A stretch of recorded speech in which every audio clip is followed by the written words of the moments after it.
बिस्मिल्लाहिर्रहमानिर्रहीम। अस्सलाम वालेकुम स्टूडेंट्स, क्या हाल है जी? कैसे हैं आप सब? उम्मीद करता हूँ आप सब खैरियत से होंगे। स्टूडेंट्स, मैं हूँ मोहम्मद इब्राहीम आपके चैनल डायमेंशनल फिज़िक्स से। और प्यारे स्टूडेंट्स, आज हम डिस्कस करने वाले हैं class 9 physics 2025 Punjab text book board chapter number 4। Students, आज हम स्टार्ट करेंगे जी turning effect of force. Students, सबसे पहले तो याद कर लें, मार्क कर लें कि टर्निंग इफेक्ट ऑफ फोर्स को हम रोटेशनल इफेक्ट ऑफ फोर्स भी कहते हैं, मोमेंट ऑफ फोर्स भी कहते हैं, या बेटा इसे हम टॉर्क भी कहते हैं। ये डिफरेंट नेम है टॉर्क के। ओके, हमने इससे प्रीवियस चैप्टर्स में डिस्कस किया कि फोर्स या तो ऑब्जेक्ट्स को मूव करवा सकती है, या रोक सकती है, या किसी ऑब्जेक्ट की डायरेक्शन चेंज कर सकती है, या उसे सर्कल में मूव करवा सकती है, या उसकी शेप चेंज कर सकती है। बट स्टूडेंट्स, इस वीडियो लेक्चर में हम ये देखेंगे कि टर्निंग इफेक्ट ऑफ फोर्स क्या है। फोर्स की मदद से हम अपने जो डोर्स हैं, हमारे घरों के दरवाजे हैं, उसे कैसे आसानी से उनके हैंडल से खोला जा सकता है। आपके घरों में जो टूटियां हैं जिनसे पानी आता है, उन टूटियों को कैसे जो है वो हम easily turning effect of force से कंट्रोल कर सकते हैं। इवन कि अगर आप अपनी बाइक की ट्यूनिंग करवाने के लिए गए हैं, तो अगर कोई नट जो है स्पैनर से ओपन करना है, ठीक है, जो मैकेनिक है उसने, तो वो क्या करेगा, वो स्पैनर से उस नट पर टॉर्क अप्लाई करेगा। ठीक, कैसे करेगा वो सारा इस चैप्टर में हम जानेंगे। ठीक, प्लस आप अगर अपनी कार में बैठे हैं और कार के स्टेयरिंग पर आपने दो फोर्सेस लगाई जिनसे टॉर्क प्रोड्यूस होता है, और उसे हम स्पेशल टॉर्क यानी कि कपल कहते हैं। तो कपल क्या होता है वो हम जानेंगे। फोर्सेस को रिजॉल्व कैसे करते हैं, ठीक, और जो फोर्सेस रिजॉल्व की जाती हैं उनके कंपोनेंट्स कैसे कैलकुलेट किए जाते हैं। पैरेलल फोर्सेस क्या है, सेंटर ऑफ मास क्या है, सेंटर ऑफ ग्रेविटी क्या है, कंडीशंस ऑफ इक्विलिब्रियम क्या है, स्टेट्स ऑफ इक्विलिब्रियम क्या है, ये सारा का सारा कंटेंट हमने इस चैप्टर में डिस्कस करना है।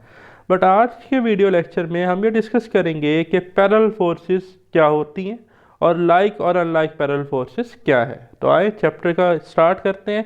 As we know a force is a vector quantity. जैसा कि हम जानते हैं कि फोर्स स्टूडेंट्स हमारे पास एक वेक्टर है, ठीक है, जिसका मैग्नीट्यूड भी है और डायरेक्शन भी है। So its act in a particular direction, ठीक है, ये मखसूस डायरेक्शन में लगती है। We observe various effects of force. हमने डिफरेंट तरह के जो है जी फोर्सेस के इफेक्ट्स देखे। Some forces produce acceleration.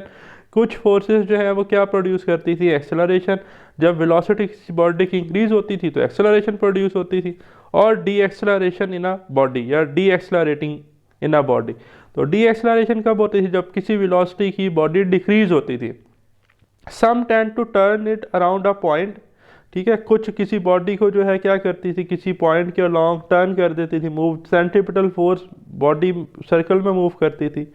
And some forces balance each other. कुछ फोर्सेस एक दूसरे को बैलेंस कर जाती थी, जैसा कि एक वॉल पेंटिंग अगर दीवार के साथ लगी हुई है तो उसका वेट डाउनवर्ड है और स्ट्रिंग की टेंशन अपवर्ड है, एक्टिंग इन ऑपोजिट डायरेक्शन। ठीक, all those forces which act parallel to one another are known as parallel forces. सबसे पहले तो मार्क कर लें, पेपर में शॉर्ट क्वेश्चन आ सकता है, what is mean by parallel forces.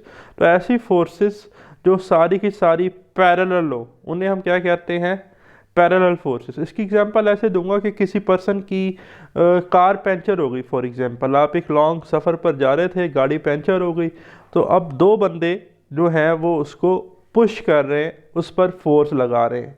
एक गाड़ी के लेफ्ट कॉर्नर से लगा रहा है, दूसरा राइट कॉर्नर से। लगा तो सेम डायरेक्शन में रहे हैं। तो इस तरह की फोर्सेस क्या कहलाती हैं, parallel forces. The point of application of such forces में भी डिफरेंट। ठीक है, मैंने कहा एक लेफ्ट से लगा रहे हैं, एक राइट से, लेकिन दोनों कर तो पुश ही रहे हैं ना। तो पॉइंट ऑफ एप्लीकेशन डिफरेंट हो सकता है, बट डायरेक्शन जो है वो क्या होगी, सेम होगी, पैरेलल होगी। ठीक, तो ये पेपर में एमसीक्यू आ सकता है। फिर है हमारे पास like and unlike parallel forces. Students, आपको आपकी वालदा ने कहा कि जी आपने 1 किलो सेब लेकर आने।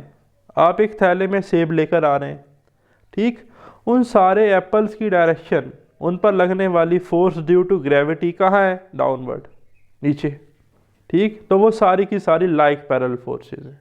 ठीक, if the parallel forces are acting in the same direction, अगर पैरेलल फोर्सेस सेम डायरेक्शन में लगें, then they are called like parallel forces. जैसा कि इस डायग्राम में देखें कि ये जो आपके पास फोर्सेस हैं F1 और F2, स्टूडेंट स्पेशली, ये दोनों फोर्सेस कहाँ लग रही हैं? अपवर्ड। ठीक है, डायरेक्शन क्या है? सेम। तो ये क्या है जी? Like parallel forces. ठीक है, क्योंकि सेम डायरेक्शन में लग रही हैं। And if their direction are opposite to one another they are called unlike parallel forces. ठीक है जी, अनलाइक पैरेलल फोर्सेस, जैसे कि अब आप इधर देखें F2 और F3 एक दूसरे के ऑपोजिट हैं।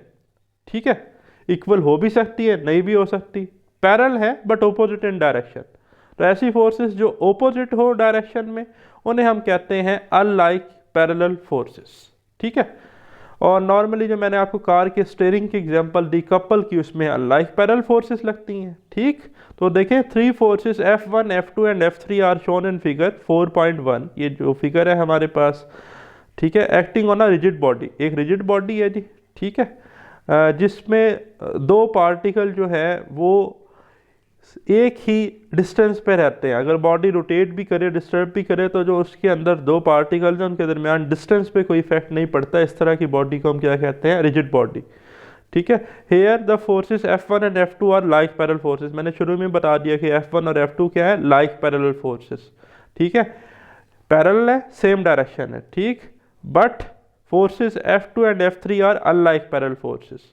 अगर आप देखें F2 और F3 को, पैरेलल है बट ऑपोजिट इन डायरेक्शन, तो इन्हें हम एंटी पैरेलल कहते हैं। तो ये क्या है? Unlike parallel forces. ओके, तो ये था स्टूडेंट्स हमारा आज का वीडियो लेक्चर।